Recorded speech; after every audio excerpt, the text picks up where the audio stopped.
Hi there, folks. Welcome to this special episode of F1 Explained on the Inside Line F1 podcast.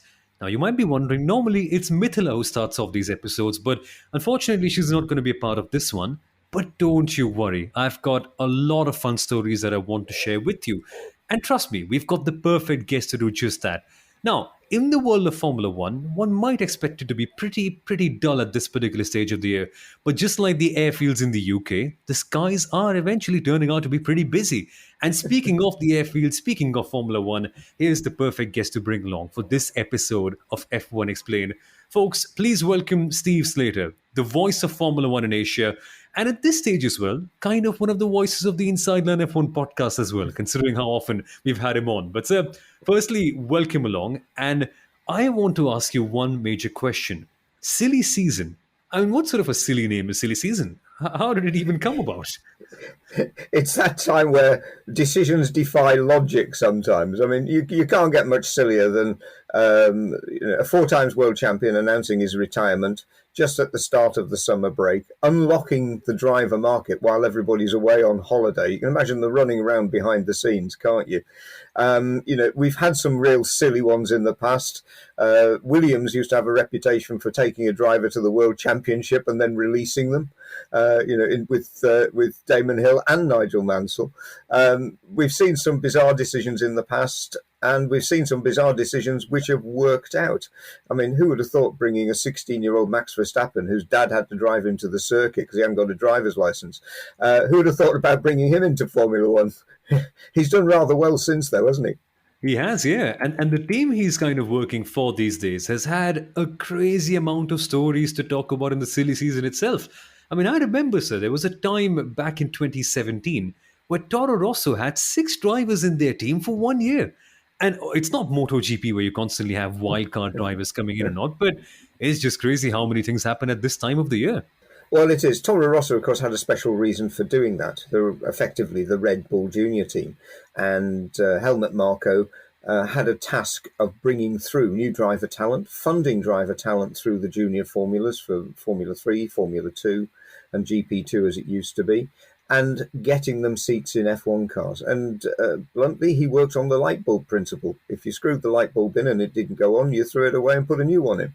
It was a very tough proving ground for a lot of drivers, but we have seen some really good Red Bull racing drivers come through that system and have come to the fore. People like Mark Webber, who really didn't have the money to go and start finding big sponsorship and big seats.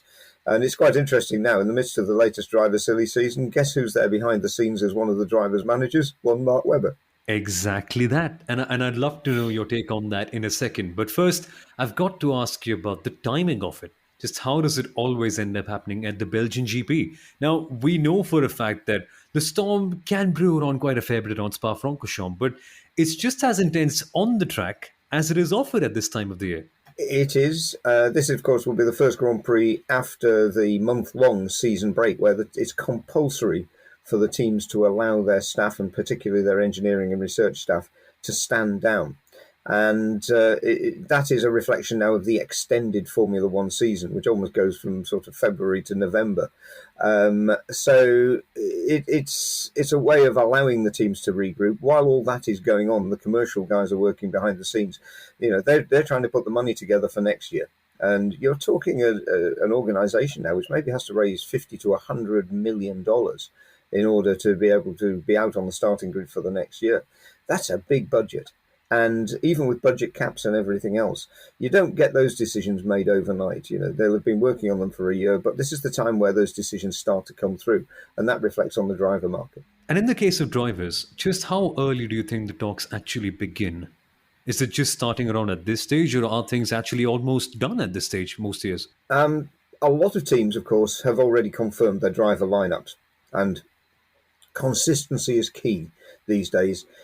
It's a real challenge to any F1 team when you change a driver over. The systems within the car, the engineering within the car, the research that goes into that engineering is incredibly complicated. And these days, the driver, as well as being a talented driver, also has to be a systems manager. They have to be able to handle with big mental dexterity, actually, a lot of stuff going on in the car. You listen to the instructions going backwards and forwards to Max Verstappen to turn this up, turn this down, adjust this, tweak that, all being done in the car manually or semi-manually. And that's a requirement of the rules, of course. The guys on the pit lane can't make those changes.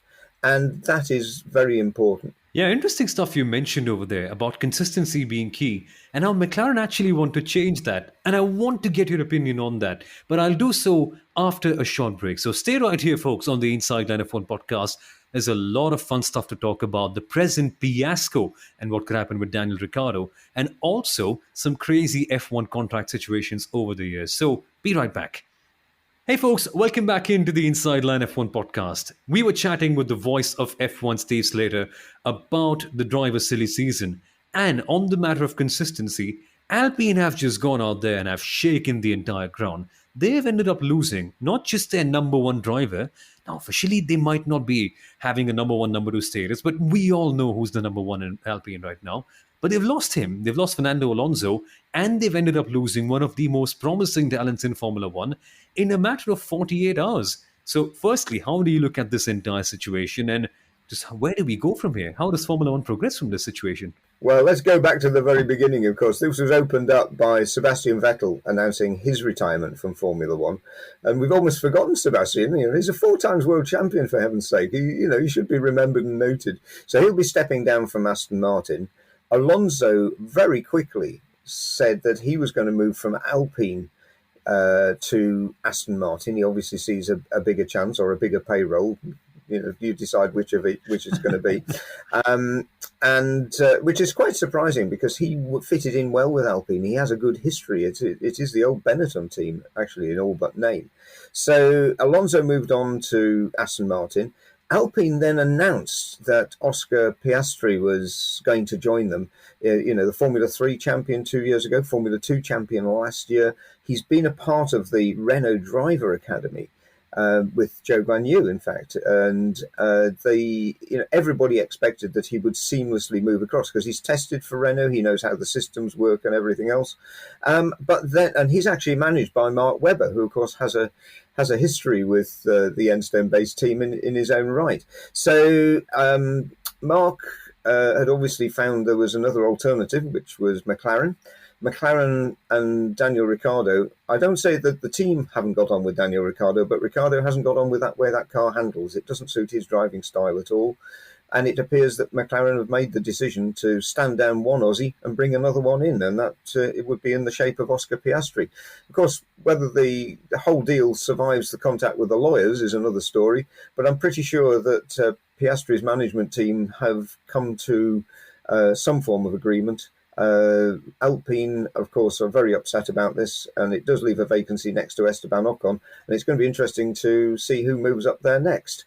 If I might just remind you, there was a guy at the Enstone-based team a few years ago who came in under slightly controversial circumstances as well, because he was poached from Jordan. His name was Michael Schumacher. Wonder where Mick's going. Which is one of the questions I wanted to ask you, because at this point in time, perhaps staying with the Ferrari Driver Academy might not be the wisest of moves. But that's just also such a big conundrum for other drivers as well. Similarly for Daniel Ricciardo, who might end up going back in a similar fold with Haas. Now, I want to talk about both of them. And actually, let's also bring in Mick in this conversation, because for Mick, there's only places to gain right now, but the options are limited. For Daniel Ricciardo and Alpine, it's like they've both ended up being the sole losers, and they all have to just kind of look for alternative options that aren't quite their first priority. So where do they go in this case? Because if they come back together, it'll kind of be like two divorcees starting to live with each other once again. Not really that they want to, but it's a marriage born out of necessity. So that will be an uncomfortable situation, no? Perhaps the best for both of them? We're dealing with professionals here. This is a professional sport. I'm sure Daniel Ricciardo will go where the best option takes him. And that may not even be within Formula One. You could see Daniel Ricciardo racing at Indianapolis or racing at Le Mans. He'd be hugely successful in either. Could you imagine the crowds in Australia if he went to the Australian Touring Car Championship? That would be something else, seeing him on the mountain. But I would say at this stage, let's wait and see. There are options out there, both in Formula One and outside F1. Is Formula One finished with Daniel Ricciardo? In a way, I hope not. But it's pretty clear that Daniel is not comfortable with the car he's been driving at McLaren. It might be a source of mutual relief if Daniel finished the season and went to somewhere else. And if he actually got paid 21 million US dollars for that as well, that helps. That definitely helps for sure. But on the subject of Ricardo not being able to match up with his car, we've recently seen a lot of debate about teams. And we've been told on social media, at least, people saying, okay, the team should perhaps choose drivers that fit in with their car a little bit better. Now, how much of a factor is that, drivers adapting to a particular car style? And do you reckon teams can actually identify that before they sign them on? Because if they could, that would be such a big boon in the driver market, right? Because they know exactly who they're targeting in that case. I think they do that already, and they certainly give drivers simulator time long before they finalise a contract. These teams are, as you say, spending tens of millions of pounds on these drivers. They do the due diligence. So I have no doubt about that bit of it. Of course, some of the challenges this year have been because we've moved back to a ground effect car, and some of the teams have responded, particularly Mercedes, better than others. But equally, we'll see where it takes us. There is another scenario with Daniel Ricciardo, of course. It's the Kimi Raikkonen scenario. Do you remember in 2018 when Kimi Raikkonen stood down from, was it 2008? I'm losing the plot. He stood down from Ferrari to make room for a certain Charles Leclerc in 2018. And Kimi then didn't race for a couple of years because he was being paid money by Ferrari not to race. So that there could be that scenario as well. We don't know. That is all done by lawyers, people in the commercial section of a team behind closed doors. But we'll get to see the end result when they get out on the racetrack. Just keep an eye on the colour of the crash helmet. Yep. And that year was 2009, at the end of 2009. Yeah. And Kimi, Yeah. I wouldn't say he sat home. He just graduated to Euro and to NASCAR trucks.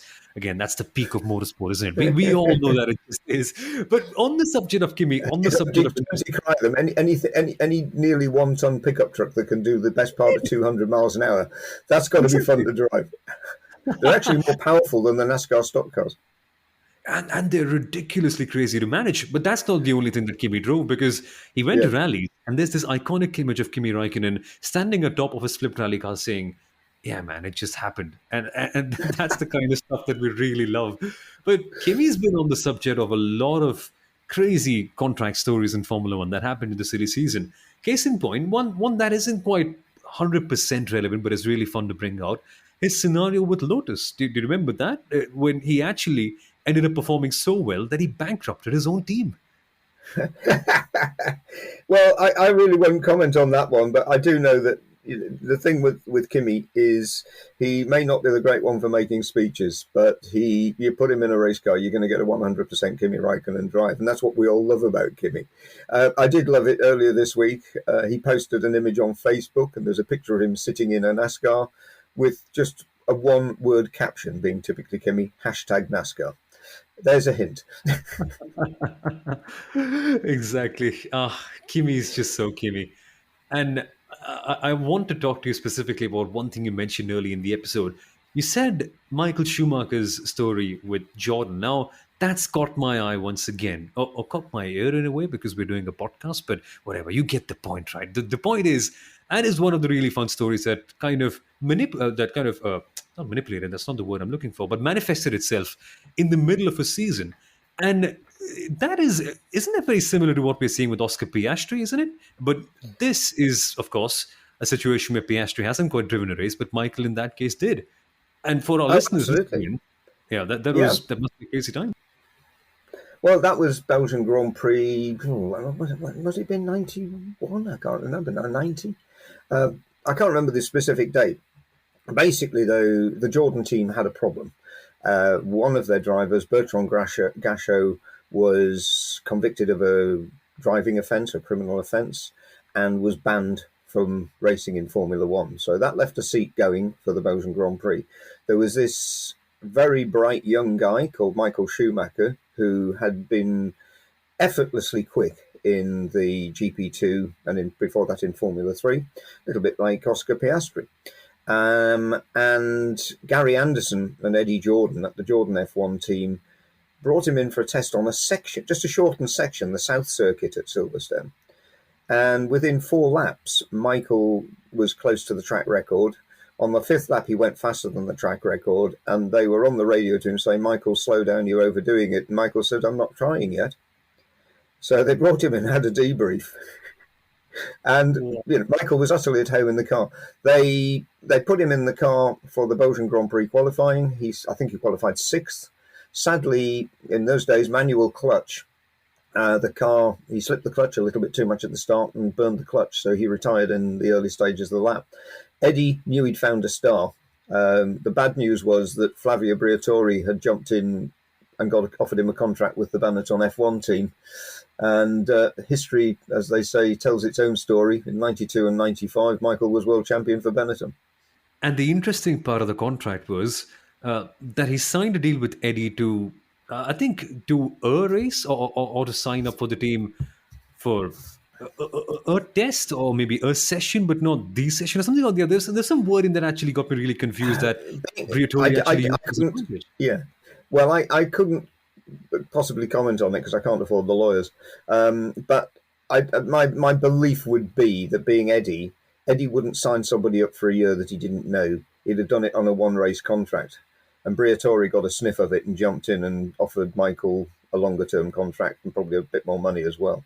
So, because Eddie was never known for being overly generous with his drivers. So, all's fair in love, war, and Formula One contracts. And as I say, the end story is that Michael won his first 2 world championships with Benetton. Exactly, and crazy how it actually worked. Actually, he won 2 Belgian Grand Prix in 92 and 95 as well with the Benetton team. So, that really does sort of say it all, really. Exactly. And I've just Googled and I found out that the wording was that Michael said that he will sign the agreement, and the ambiguous element. No, he said he'll sign a agreement, or a agreement in a way. But then, of course, the lawyers kind of use that to their advantage. But well, you have to remember that he was working alongside 3 of the most astute contract makers and breakers in Formula One of the time. There was Willy Webber, his manager, who was and is a fearsome force. Eddie Jordan, who was and is a fearsome force. And Flavio Briatore, who was and is a fearsome force. So Michael was surrounded by the aristocracy of Formula One from the moment he made his debut. Exactly. A kind of a bit like Piastri, but raised to an extreme level. And I love the fact that these extreme stories can also be, not extreme stories, but these fun stories will also be shared on the live watch along that we're going to have starting from the Belgian GP. So, folks, if you haven't registered yet, check out the link in the description, and it'll be myself, Steve Slater, of course, as you can listen to him right now on this episode, and F1 Stats Crew that we're always going to have on that particular watch along. So join us. There are going to be more of those stories and also live interactions for the Grand Prix. But I also want to talk about another fun story. Jenson Button had a similar saga where he was stuck between 2 teams, one that he wanted to drive for, but one that he was contracted to drive for in 2005. And that story has always confused me. Can you tell me a bit more about that? Because I suppose it was right in the middle of your time working in Formula One as one of the top commentators over there. It was, and I really hesitate to say too much about that one because I really don't know the detail of it. Jenson, basically, I'm in Honda. Get me out of here. Was one element of it, but it all came good for Jenson in the end. He was left stuck at BAR/Honda, and of course the team came in with a certain Ross Brawn as the White Knight, became Brawn GP. They had the other Honda teams, Super Aguri, if I remember rightly, had come up with this idea of a double diffuser. Ross Brawn and his team took it to a new level with the first Brawn GP car, and Jenson Button dominated the World Championship. So it has to be said that it all came good for Jenson in the end, and he still remains one of the good guys of Formula One. And a very good pit lane pundit for Sky Sports and ESPN, etc. to this Fox Sports to this day. the one claim to fame I have with Jenson Button is that when he was racing in Formula 3 in about 1996, I seem to recollect, I was actually living in Belgium, spending a lot of time at Spa as a commentator for other races. And at the Euro race series, we introduced Jenson Button to eating Belgian waffles. Never had them before. So Jenson and his dad sat in the paddock with us at a picnic table eating Liège waffles. And little did you know at that time that you would end up, having waffles with the Formula One world champion so casually, and the way things worked out. And I Well, suppose the funny even thing is the waffles have had less effect on his stomach than on mine. yeah, there's that crazy how Formula One drivers are so well built physically. But on the subject of Jensen, I think even he didn't know at that time that this would end up being his best mistake in a way. Because let's be Yes. honest, it was sort of accidental that he ended up staying at BAR because he really wanted to go to Williams, didn't he? I mean, he made a proper fuss about it, told the entire paddock about it, all the media, all the interviews. I remember listening to so many episodes on the radio as well about that, and that just didn't happen. Best mistake ever. But just what went wrong in that case? I still never quite realize. I think Honda had a very good contract, and Jensen eventually got persuaded that it was worth staying on because something good was coming around the corner. You have to remember that was the year where the Honda car was so bad that I think it was at Monza, the race after Spa that year, where Rubens Barrichello got hauled in for a technical infringement and was told that, do you realise the gravity of this infringement? You might be excluded from the race. And Rubens looked at the stewards in the eye and said, actually, would you mind banning me for the rest of the season?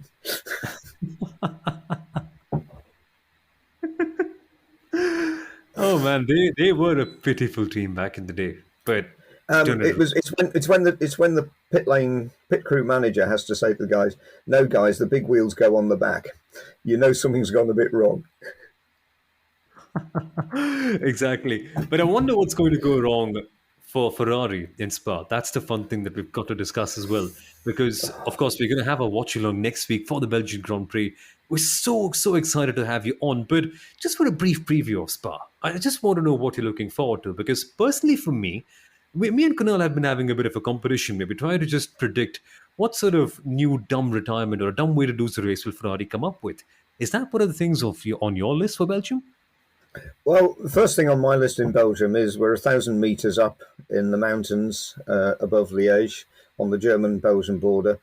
Let's not have any rain like we had last year. I mean, Britain and Europe over the last 2 to 3 weeks have been suffering almost drought conditions, exceptionally high temperatures, and sadly, in some areas in France and Spain, have had desperate forest fires.